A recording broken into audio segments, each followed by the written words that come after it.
Sa panahon ng mabilis na impormasyon at kaliwat kanang balita, kailangan mo ng isang channel na mapagkakatiwalaan, diretsyo at para sa bayan. Ito ang Balitang Pambansa, ang iyong bagong tahanan ng mainit na issue, tunay na impormasyon at mga balitang hindi mo dapat palampasin. Mula sa mga trending na kaganapan sa social media hanggang sa mga seryosong isyong pambansa. Bantay kami sa bawat sulok ng bansa para sa iyo. Hindi lang basta chismis, kundi validated news, mga impormasyon na may batayan at mga kwento ng tunay na buhay Pilipino.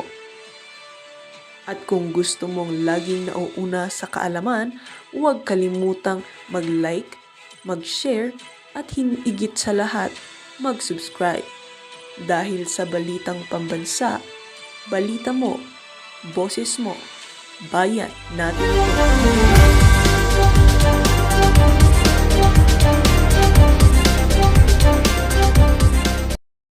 Sa Malacanang. Oo, may ninenervous na daw sa Malacanang.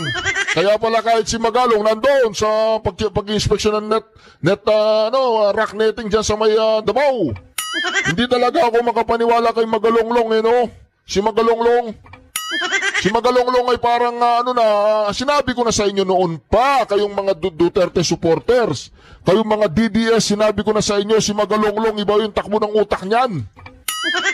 Ayaw nyo makinig sa akin. Tingnan nyo, nasa Davao ngayon, nag-inspeksyon siya mga rock netting. Walang nga Magalonglong. Ang problema nandun sa Cebu. Nandiyan ka sa Davao? Dito ho sa... Nako, tila may ninervyos na ho.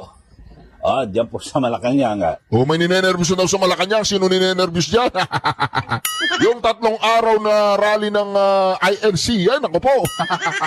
Magkape muna ako. Dito ho sa idadaos na 3 araw na peaceful rally ng Iglesia ni Cristo. At yan po ay gaganapin sa November 16 to 18. Sa ngayon ay, napakarami ho ng mga kumakalat na ng mga fake news at kung ano-anong mga paratang, maling balita laban po sa Iglesia ni Cristo. At may mga napapanood ako ng mga vlogger na kung saan ay sinasabi na binayaran daw po ng 3,000 pesos ang mga a-attend sa rally ng INC. Mga kababayan, ito po ay napaka-imposible at talagang ito po ay napaka-fake news. Kasi alam niyo ho, sa mga ginagawang pagsasagawa po ng bawat event sa Iglesia ni Cristo, ito po ay itinuturing na kaisahan ng mga kaanib ng INC at hindi po ito wala ho itong sapilitan. Basta't inanunsyo at bilang pagsampalataya sa pasya po ng pamamahala ay sumusunod po ang lahat. Alam nyo, halimbawa, katulad ho nitong gagawin hong peaceful rally. Sa katunayan ay gugugol pa ho sariling gastos po ng mga miyembro. Yung, halimbawa, kung pupunta man sila at attend dito po sa gagawing peaceful rally. Mga kababayan. So, wala pong katotohanan kasi may napapanood ho tayo na kung saan ay, ewan ko kung ito ho ba ay mga trolls ng administrasyon. Pero, siyempre, pag binibira mo itong peaceful rally ng Iglesia ni Cristo, alam mo na kung sino kinakampihan. Di ba? Administrasyon. Pero hindi lang ho natin na makumpirma kung ito ho ba ay pakawala ng administrasyon. Pero alam niyo naman ho, mga kababayan, ngayon talagang may mga kampo ho, lalo na po sa politika, kanya-kanyang batuhan ng mga aligasyon na, hindi, ito may troll farm ka Pero yung nagsasalita na may troll farm, sila rin meron. Pero ito maliwanag ho, mga kababayan. At linawin lang ho natin, baka meron pong mapaniwala na kung saan ay wala pong nangyayaring bayaran sa INC. At sa katunayan, may yung gagawin ho niya na kanya-kanyang Google at gastos po ng mga miyembro. Dahil sa yung kanilang paniniwala at pananampalataya na kapag nagsalita po, may kapasyahan ang pamamahala, sila po ay susunod. Parang sa eleksyon po yan eh. Hindi po ba? Lahat po tayo ng mga Pilipino, may kanya-kanya tayong sariling opinyon. Di po ba sa politika, na sa tingin mo, ito, magaling tong politiko ito na kandidato. Ito si ganito. Magaling ito, sana mas maganda, ito manalo. Pero bilang kaanib na Iglesia ng Cristo, kahit na anong paniniwala mong politikal, pero kapag may pasya na, inilabas yung kaisahan na ito ang ating iboboto, tapos na, wala na. Wala nang question at hindi na po nasabihin ako, dapat ito, wala na po. At yan po ay susundin. Siyempre, ito po ay dahil na rin sa pananampalataya, di po ba? So, ganito rin po mga kababayan sa mga kaanib ng Iglesia ng Cristo, sa pagdalo, dito po sa gagawing ito, mapayapang pagtitipon. Ito hong sinasabi mga kababayan na pagtitipon, 3 araw ho ito Ito yung unang napaulat na mga sinasabi na dyan po sa People Power Monument sa Quezon City, sa may EDSA. Siyempre talagang napakakipot ho niyan at alam nyo naman ho ang Iglesia ng Cristo ay isinasaalang-alang din yung kapakanan ng lahat ng publiko. Kasi maaaring naisip na baka maraming maapektuhan dahil sa maraming dumadaan po dyan sa EDSA. So, minarapat na ilipat po yan sa Rizal Park, dyan po sa lungsod ng Maynila. At kasi alam niyo dyan sa EDSA, yung People Power Monument, magtipon-tipon lang dyan ng mga 50,000 Halos puno na yung EDSA, di ba? Lalo na, ito ang sinasabi, at least 300,000, pero ako sa tingin ko, hindi lang 300,000 mas marami pa ho ang pupunta ho dyan mga kababayan. So, minabuti na mailipat diyan po sa Rizal Park sa Manila. At ito po ay gaganapin mula November 16 to 18. At ito ay may kinalaman sa panawagan na transparency and accountability sa gobyerno. Kasi yan ho mga kababayan, talagang hanggang sa ngayon wala pa hong napapanagot Lalo na po sa mga malawakang ginagawang nakawan sa ating gobyerno mga kababayan. At sa report ho ay inaprobahan na po ito ng National Parks Development Committee na pinumunuan ni Executive Director Cecil Lorenzana Romero. At sa panig naman po ng LGU sa lungsod po ng Maynila ay sa tanggapan po ni Mayor Isko Moreno ay sila po ay magbibigay po ng perimeter support para po sa INC rally. Yun ho. So, ito ho mga kababayan ay kumpirmado na dahil sa naging ang Philippine National Police o NCRPO ay nagpasabi na rin po at sila po ay naka full alert at sila po ay para ang sinasabi ay para mapanatili ang kapayapaan, katiwasayan, kayusan sa peaceful rally. Peaceful nga ho Pero alam naman natin na ang sa pag-INC, pag nag-rally ho yan, may mga ganyang event, talagang bukod sa napakamapayapa, pag alis ho niyan, walang kalat ka makikita. So, ganyan po disiplinado, di po ba? Pero pakinggan ho natin, ito hong pahayag ng Philippine National Police sa pamamagitan ni Police General, Brigadier General Tuanyo, at na kung saan ay yung report ng NCRPO sa Camp Crames headquarters ay nailipat na po. Yung unang original na venue ay sa People Power Monument. Pero ay nalipat na nga po sa Rizal Park. Panoorin po natin ito ang pahayag ni Brigadier Tuanyo. Ang original na plano ng venue sana po ay sa People Power Monument. Ngunit according sa NCRPO, ito po ay napunta na po sa Rizal Park, na kung saan ang kanila pong request na dated October 30, 2025 ay inaprubahan na po ng National Parks Development Committee. Yan po ang pahayag, mga kababayan, ni PNP spokesman, Police Brigadier General Randolph Tuanyo, na kung saan ay tinatayang nasa 10,000 na police mula po sa National Capital Region Police Office ang ipakakalat sa buong paligid ng Luneta, November 16, 17 at 18 upang matiyak yung mapayapa at maayos na daloy ng nasabing pagtitipon.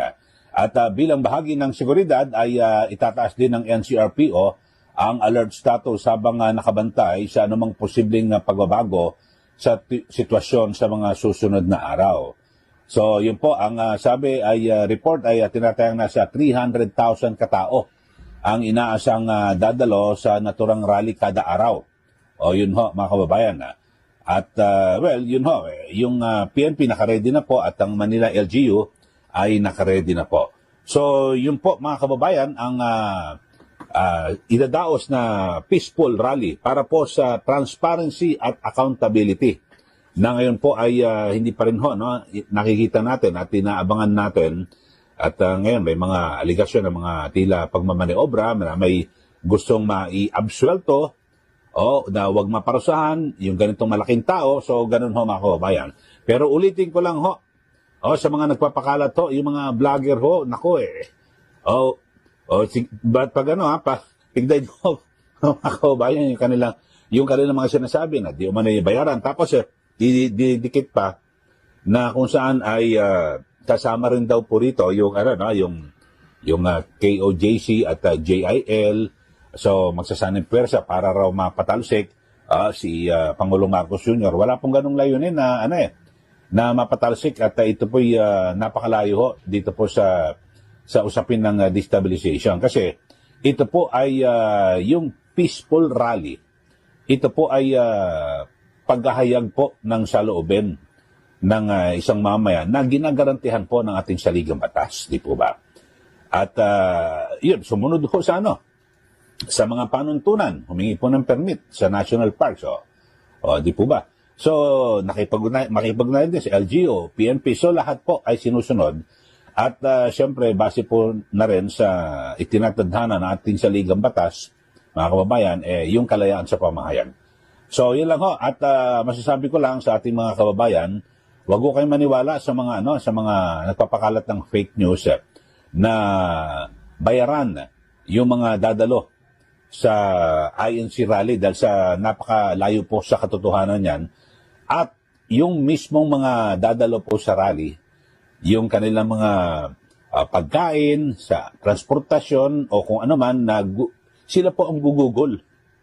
Sarili nilang bulsa. Yan po, garantisado po yan, mga kababayan. At higit sa lahat, napakamapayapa. Hindi po natin makikita yung mga eksena na may mga magmumura, magbabatuhan, kung ano, wala po. Maliwanag po yan. At talagang ang isa po sa ang kanilang mensahe dyan ay talagang, siyempre, yung liderato po ng ating bansa, bilisan naman po ang pagkilos. Di po ba? Kasi lahat po ng mga Pilipino ay galit na dito po sa napakalawak na korupsyon sa ating bansa na kung saan ay naapektuhan na yung ating ekonomiya, yung ating kabuhayan, yung presyo ng bilihin, mga kababayan, bagsak ang piso kontra dolyar, sa stock market, bagsak, lahat ho. Tapos yan pa, taas pa ng presyo ng produktong petrolyo, lahat ho. Puro paghihirap ang nangyayari. At dinadanas ho ngayon ng mga Pilipino, di po ba? So yan po, dapat ho agad na maaksyonan ng ating mga namumuno dito po sa ating bansa. O sa inyo pong mga kababayan at kayo, ano pong masasabi niyo rito? Masasabi namin dyan, talagang kailangan bumaba na si Bongbong Marcos. Sa lalong madaling panahon. Resign! Diba? Natatawa ako dun sa sinasabi nila na dahilan ng pagbaha ay yung Dolomite. Nako, yung Dolomite, talagang nililito po nila ang taong bayan. Ang dami nilang dapat asikasuhin at imbestigahan. Dolomite! Yung Dolomite, wag yung flood control, yung Dolomite. Wag si Saldico, yung Dolomite. Wag si Martin Romualdez, yung Dolomite. Yung Dolomite, ano yan? Perwisyo sa bayan yung Dolomite. Maraming pinarwisyo ang Dolomite. Hindi maganda yung tignan, dapat basura yan nandyan, hindi Dolomite. Pangit yung Dolomite, tanggalin yung Dolomite dyan. Palitan ng basura. Ridon, anong gusto mo? Basura o Dolomite? Pangit, hindi maganda yung Dolomite. Talagang itong Ridon na to. Natatawa ako dun sa sinasabi nila na dahilan ng pagbaha ay yung dolomite. Bakit hindi nila tignan at alam naman ng Filipino people na merong proyekto para sa flood control projects na hindi ginamit, no? Kaya pagdating ng malakas na ulan ay meron talagang pagbaha kasi umaapaw yung mga sapa, no, mga ilog dahil yung proyekto na dapat sana ay protektahan yung hindi pag-apaw ay hindi naman ginamit ng ating mga opisyal sa gobyerno, no? So ito tingin ko panglilihis lang ito sa tunay na issue. Sir, balikan lang natin during dito sa construction or dito po sa rehabilitation po sa Manila Bay, sa Manila Bay Dolomite Beach project. Hindi po ba marami na pong mga pag-question ito at nabigyan na po ng kasagutan ng gobyerno and needed pa ba na maibalik-balik itong issue na po ito, attorney? Ako naniniwala ako, Adnar, na nasagot na ito ng Department of Environment and Natural Resources nung kine-question ito, nung kino-construct na Una, yung mga kritik dito sinasabi, makakasira daw ito sa natural habitat ng Manila Bay dahil hindi daw natural yung dolomite na ibubuhos diyan, So, pangalawa, a band-aid solution lang naman daw itong sinasabi nilang dolomite dahil hindi tinutukoy yung tunay na root cause ng pollution. Marami pang ibang mga katanungan pero sa palagay ko nasagot na ito ng DENR, no? At hindi ako naniniwala na bakit ba naman bubuhayin ulit itong issue na to at alamin kung kailangan ba may pureba naman na naging malinis nga yung lugar.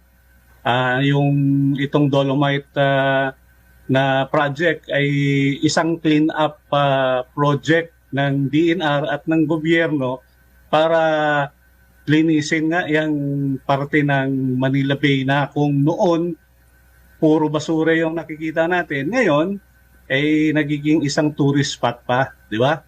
At naging malinaw naman yung dagat diyan. Marami ng mga isda. So, nakita natin na may pureba na hindi nakasira sa kalikasan natin. Opo. Sir, during sa rehabilitation po ng Manila Bay, itong project na po na ito, nagkaroon ba tayo ng problema sa malawakang pagbaha? Kasi ang dahilan kung bakit pinaiimbestigahan nga ito ay dahil dito sa naging pahayag ng MMDA at sinasabi na ang dahilan daw ng mga pagbaha, lalo na po dyan sa lungsod ng Maynila, ay dyan po sa Manila Bay. Or dahil po dyan sa Dolomite Beach. Sa Dolomite. Ewan ko, pero ako natatawa ako dun sa sinasabi nila na dahilan ng pagbaha ay yung Dolomite.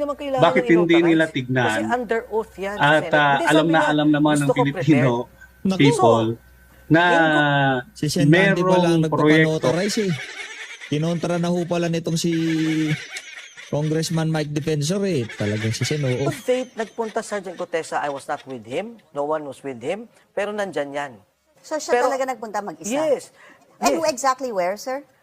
Somewhere in Manila, may picture, pinakunan ko I sent it to Senator Marcoleta, yung pinakita niya. Nakalagay pa nga doon 24/7 Akala mo tindahan ng 7-Eleven So, all I'm saying is, mukhang mali ata yung sinasabi na yung iimbestigahan ay yung nagpresenta ng salaysay.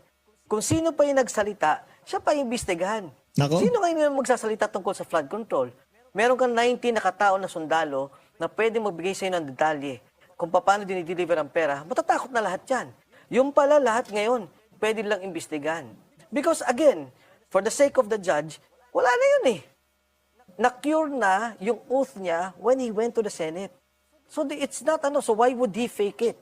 What about this, they say, this Latin saying, falsis in uno, falsis in omnibus, which is false in one thing, false in everything. Yes. Ibig sabihin, for those who do not really buy this salaysay of Sergeant Gutesa, kung nagsinungaling ka sa isa, posibleng That's right. may problema na din yung credibility mo sa iyong sinumpaang salaysay. I hope we have that part of, binalikan ko po kasi yung naging salaysay, hindi salaysay, yung pag-introduce ni Senator Marcoleta kay Sergeant Gutesa to prove that Sergeant Gutesa said siya talaga yung, well, it was his signature and he did have this notarized. If that's ready, let's play it.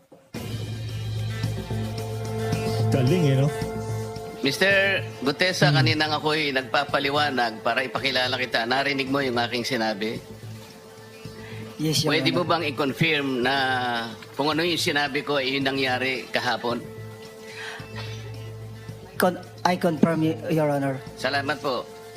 At ngayon po ay hawak ko nga ang inyong sinumpaang salaysay na nung draft ito ay binasa ko. Ganun din nga po at wala namang pagbabago. At gusto ko lamang pong sabihin ninyo na mayroong pirma sa ibabaw ng pangalang Orly Regala Gutesa. Kayo po ba ang nagpirma nito? I confirm, Your Honor. Ito po ay pinanotaryo ninyo. Nakikita ko rin po. Totoo po ba itong notaryong ito? Totoo po, Your Honor. That's what I wanted to, gusto ko sana balikan. Kasi Yeah. talagang sinabi niyang pinanotaryo ko to. Ibig sabihin, nagpunta siya doon sa notary public, siyang nagpanotaryo. Anong sinabi niya sa inyo, Congressman Mike? What happened doon sa kanyang pagnotaryo? Talaga bang nanumpa yung siya? normal. Kanino? Okay. Yung sino yung tao doon, I don't know personally, wala naman ako doon. Pero yun, normal. Pumunta siya doon, pinaganon siya, pinasumpa siya, pinirmahan niya, tapos niregister.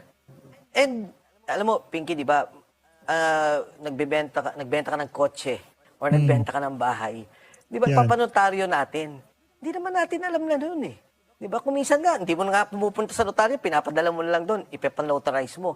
Pumunta ka sa Manila, ang daming notaryo, hindi ko alam kung sinong abogado Sa doon. ilalim nga daw ng tulay. Sa ilalim ng tulay, marami. So, ang point ko, hindi ko makita yung ano nila na angulo nila about the notary, but gusto ko yun imbestigahan.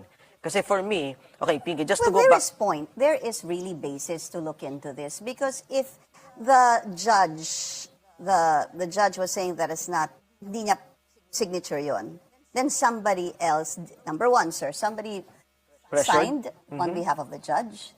Of the lawyer. Sorry, the lawyer. Or many other things that tama nga yung sabi mo, minsan sabi mo yung sekretarya yung Yes. pumipirma, hindi ho ba? Maraming scenarios dito Yeah. na dapat tingnan. Yes. Dahil gaya ng sabi mo nga, minsan magbebenta ka ng kotse, eh hindi naman ikaw talaga ang pumupunta. But for something as important as this, mahirap ho kasing iasa ito sa iba. Why didn't you join him? Bakit ho hindi kayo sumama sa kanya? And number two, bakit kay Attorney Espera po siya, Petchi Espera nagpunta? Well, number one, nung nagkaroon kami ng pag-uusap, nung sinabi niya ako na magpapanotaryo, no? So I said, sige, may meeting ako, mauna na ako sa inyo. And then, so I left. Senator Marcoleta left before I did. Pero siguro, difference of 5 minutes. Pagkatapos, nagpunta nga siya doon sa ano na yun, notary na yun. Dahil siguro, 24/7. Anytime eh. 24 hours eh. Yeah, Pwede but sir, magpanotaryo. nag-usap ho kayo after lunch, hindi ho ba? More or less, natapos kayo 3 or 4 p.m., hindi ho ba? No. Natapos kami na very late na, siguro mga 5:30, kasi I had a meeting at 6. So nauna ako. Pagkatapos ng umaga, nagpunta na siya sa Senado. Right. Wala na ako noon. So, in the whole time, hindi yung ginaid mo siya or may kasama siyang lawyer. Kaya nga, ako din natutuwa. Who is his lawyer? Kami lang nag-ayos. Well, Marcoleta was there when Sino ho ang eventually. nagbuo ng kanyang affidavit? Tinulungan ko siya din. Di ba? Like, yung kung ano yung kwento niya, step by step, inano namin. Ganun lang naman. If you notice nga, hindi naman perfect yung English niya dyan. Hindi naman legal form yan eh. Talaga salaysay. Kung ano yung kwento niya, inayos lang namin ng maganda, and then we presented it. Nung si Senator Marcoleta nga, in fairness, parang sinasabi niya, parang mali yung Tagalog dito ah. So, o nga. No? Kasi because si Sergeant Gutesa is Cebuano. So, inayos lang namin. Cebuano. But it still doesn't answer the question, sir. Kung natapos po kayo ng mga 5:30 to 6, Sabi mo nga 24 hours yon. How did he find out about this particular notary public, which I believe isn't really very near the Senate or the Chinese restaurant na kung saan po kayo nakita? Malapit naman. ba? Yeah. Tsaka doon Malapit kami sa lang. mismong lugar na yun eh. I mean, within that area, di ba? Cannot be Kumbaga noong pagkatapos ng meeting nila, yun ang unang nakitang notary public nitong si notary office nitong si Master Sergeant Orly Gutesa. Quezon City, cannot be anywhere else. So talagang doon nagkaroon ng Who pointed him to go there? Who directed him to go there, sir? Google. Makikita mo, pag